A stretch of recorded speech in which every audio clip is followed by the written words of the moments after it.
Hey y'all, thanks for tuning back into Chickanic. I hope everybody's having a great week. I thought I would bring y'all along with me at a day at the shop today. We got a lot going on. Things have been super slammed while we're trying to still get stuff done around the house. The carport, I know a lot of you that have been following along for a long time know that I needed to get it moved to the back corner of my property. That's why I've got a huge mess, just everything out of the way so we could get that moved.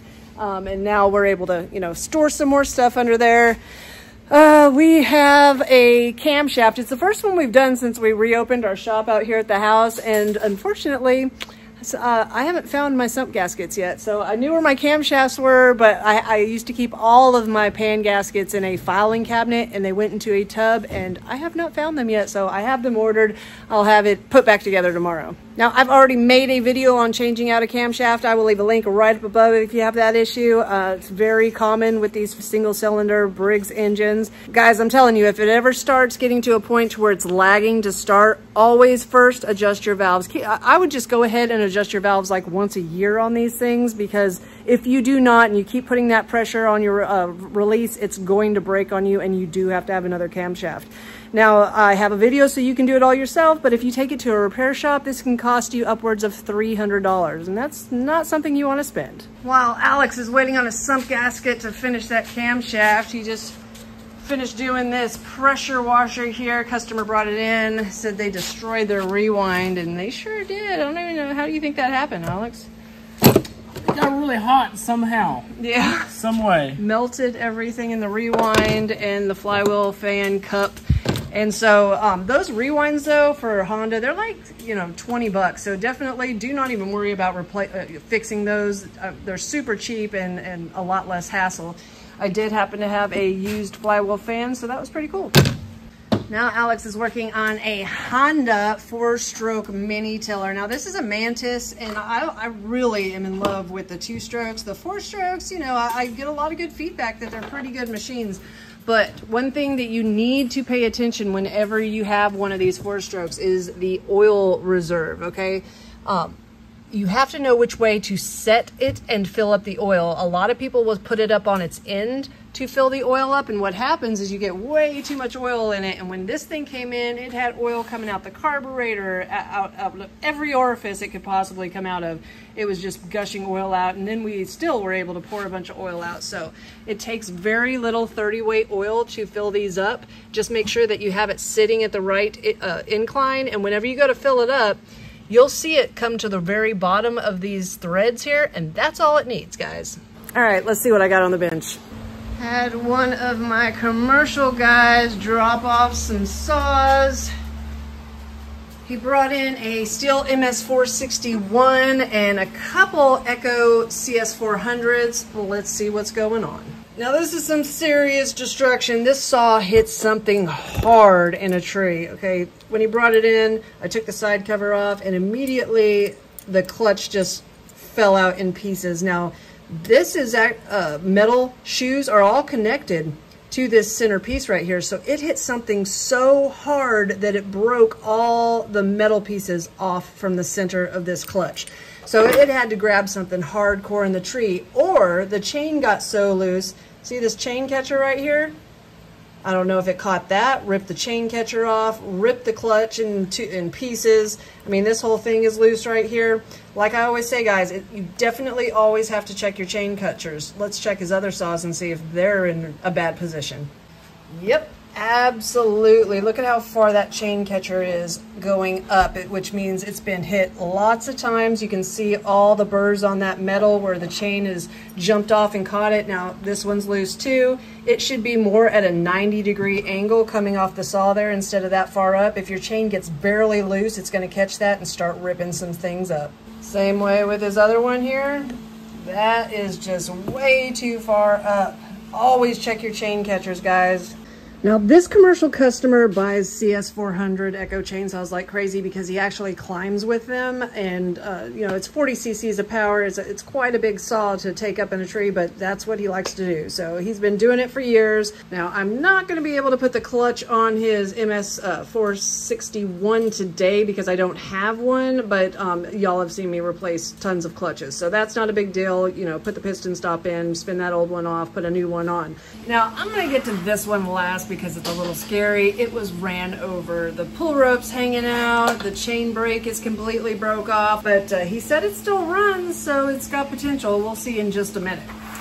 His other CS400 though, he said the chain kept tightening up. And now there's a couple things you want to check whenever this issue happens to you. The first thing is always the sprocket. Let's get in here and take a look at this sprocket. Let's see if I can get, now it is definitely worn out. It is not blown through yet, but I am on the fence about that one. It could be causing the chain to tighten, but it's unlikely.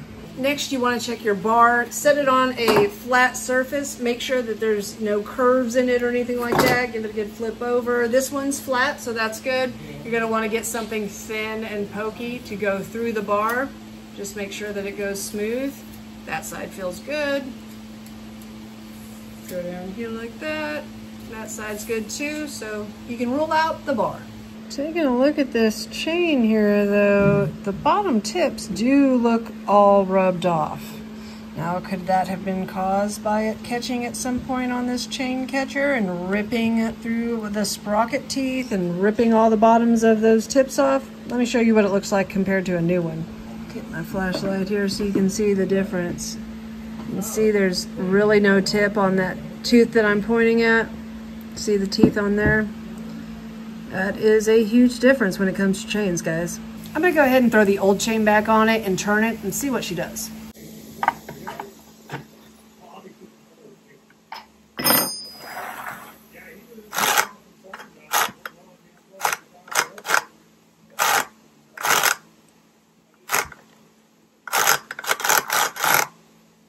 Let's try a new chain.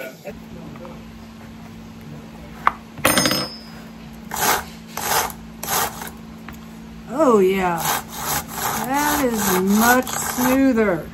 Go ahead and bend this chain catcher back down. Tighten it up. And I think we're good to go.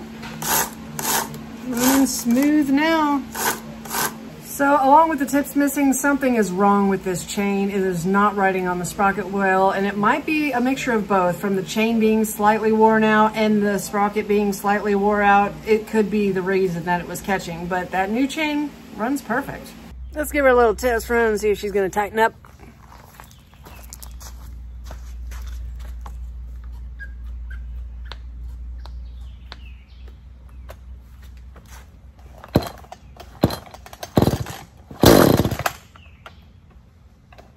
A short pull rope.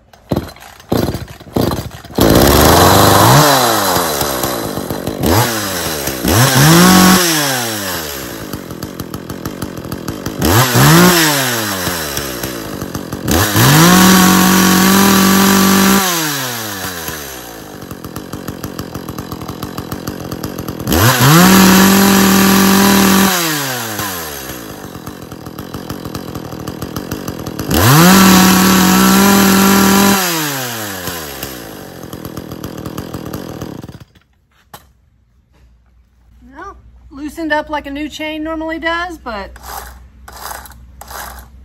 I think it's gonna be fine. And that is why you always tighten a brand new chain after the first couple cuts. Now for the one that was ran over.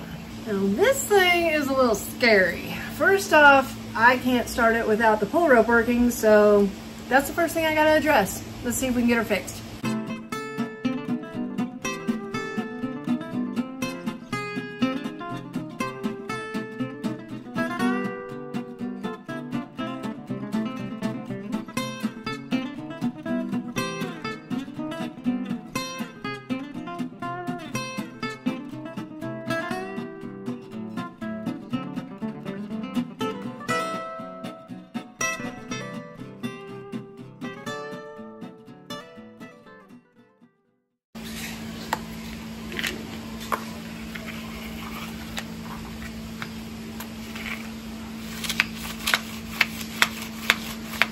Perfect. Now before I go working anymore on a saw that was ran over, let's go start her up and see if she runs. Now I went to go start her up, but as soon as I started priming her, gas started shooting out the fuel line. So I gotta fix that. All right, so we got issues, and that means we've got to diagnose a little bit more before we dig into it. So I'm going to take this top cover off and let's see what's going on underneath. All right, let me show you what I'm looking at here. This is a fuel tank grommet going to the tank, and it's got two holes in it. One line is connected to your fuel filter, and the other line is a return to the tank. So one line connects to your carburetor, and then the primer bulb has a line going from the primer or purge bulb, whatever you want to call it, and it sends the gas back into your tank. So I'm believing that that's probably a primer line and not the one to the carburetor. I'll figure it out here in a sec. Now there is a third line underneath, and it comes out from the center down there, and that is attached to your tank vent, which you can see hanging out down there. So it's not going to be that. It's going to be one of our other lines and probably the return. Now hopefully I can pull this part out. Yeah, I can see my line right here. I'm going to give it a prime. Yeah, that's where it comes out. So that is definitely the return line. We're just gonna tuck that sucker back into the tank. It probably just got ripped out when it got ran over. And check this out. This is his buffer and the case is broke. That's not good. All right, got her tucked in there. Do over. Let's try again.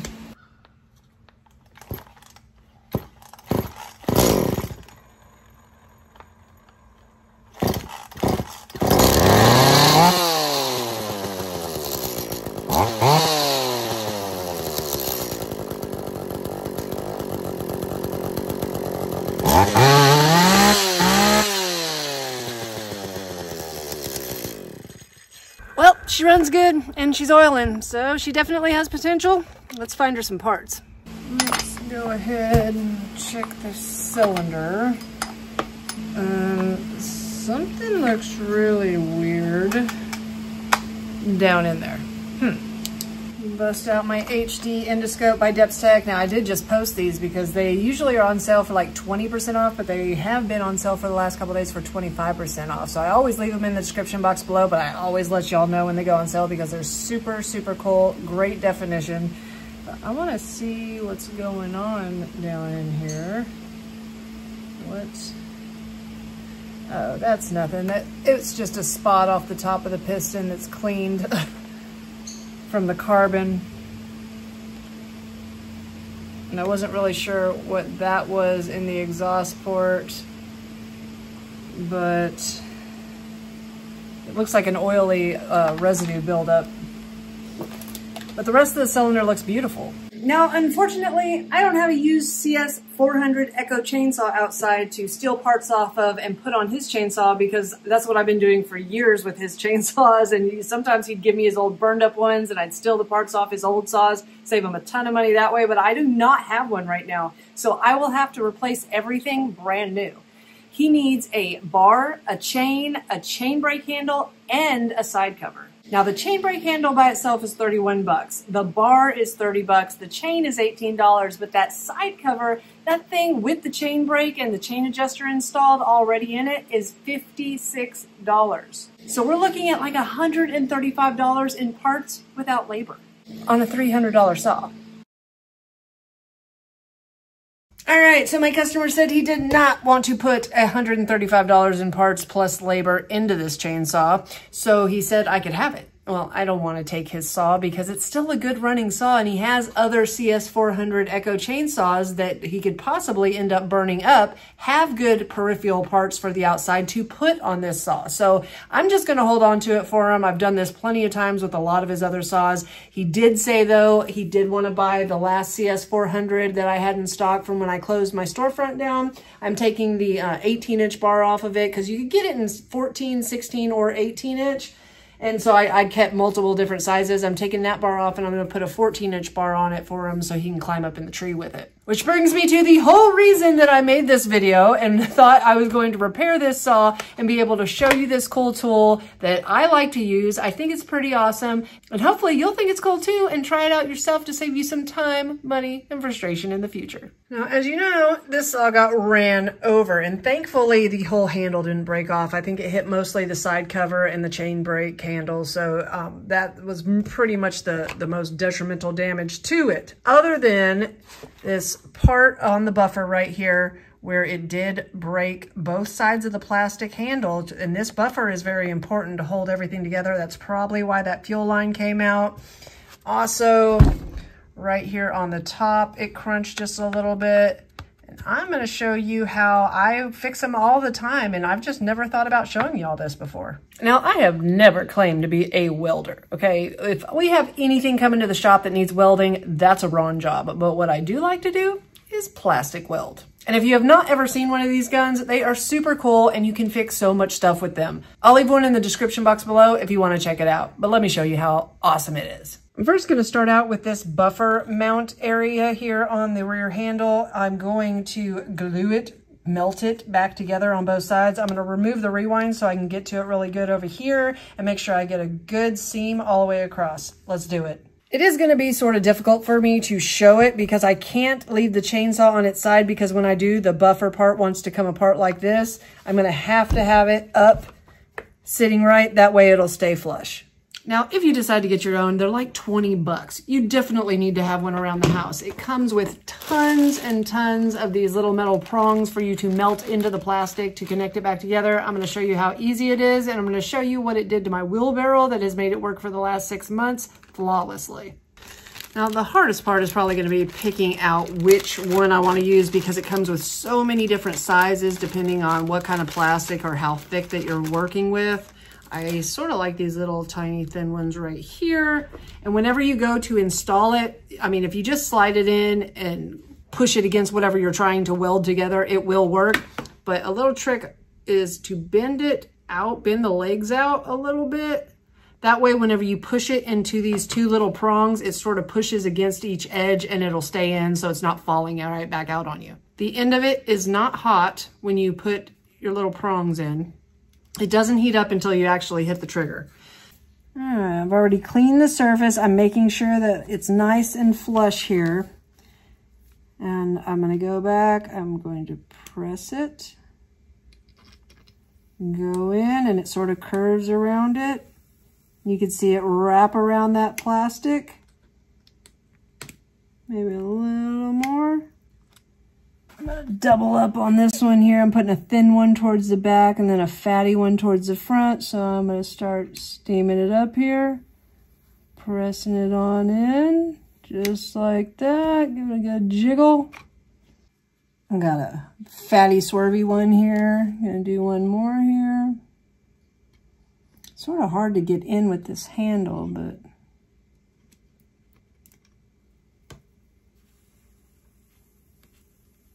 nice and evenly. Give it a little jiggle there. And go ahead and put one right here on the outside.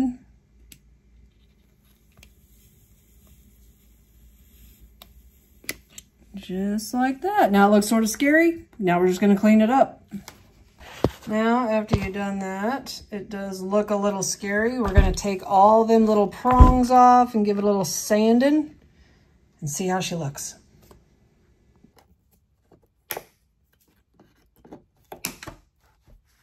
Now, if you don't care what it looks like, you could literally leave it just like this, but we're going to make it a little prettier. Check it out. This thing is on there. There's no way that buffer is going to get out now.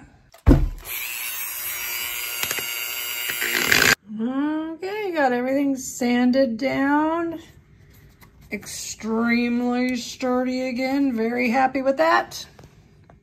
So guys, all I'm saying is these work, and they're super fun to play with, and they're 20 bucks, and they can fix anything, and because everything's made out of plastic anymore. So it's definitely something to invest in. I mean, for 20 bucks, you will use it. Check out my wheelbarrow. You know, everybody always cracks their wheelbarrow. You're just, you know, abusive to it, but this is fixing this one right here. Check it out. It's been going like this for 6 months and hasn't cracked again. So yeah, any other time that a buffer would break like that, and if you replace the handle, it's like $55 for the entire rear handle assembly, plus probably 45 minutes of labor. That's 60 bucks. So you're looking at over $100 to fix that whenever you can plastic weld it back together and get you going in a few minutes. It's pretty awesome. So I mean, I use it for everything. I've used it for flower pots before. Definitely something you need to think about. That's why I wanted to make this video today. I thought I was leading down that direction to fixing this chainsaw and showing you how my, you know, plastic welder worked. If you haven't got one, I will leave them in the description box below if you want to check them out. Now, if you want to see somebody work magic with one of these, John Deere riding lawnmowers are the worst about their hoods breaking, just shattering into pieces for no reason. You don't know how many people every single year call and ask me, do I have any used John Deere riding mower hoods? No, I do not. In fact, I let customers know whenever they drop their mower off, if your hood shatters while I have it, I'm not responsible because they're hundreds of dollars. It's ridiculous. They're just not made well. He made a video where he restored one and it looked flawless. His channel is Bald Eagle 242. I will leave a link to his video in the description box below. Definitely check him out. He's one of my really good friends. You will dig his channel. So guys, if you find yourself coming back over and over again to my channel, think about hitting that subscribe button. It helps out the algorithm to make my videos shown to more people to save them time, money, and frustration in the future. If you haven't found me at Facebook, find me at facebook.com/Chickanic. Find me on Instagram at TheRealChickanic or find me at Chickanic.com where you can get your own t-shirts, hoodies, and long sleeve shirts. Thanks guys, and have a great day.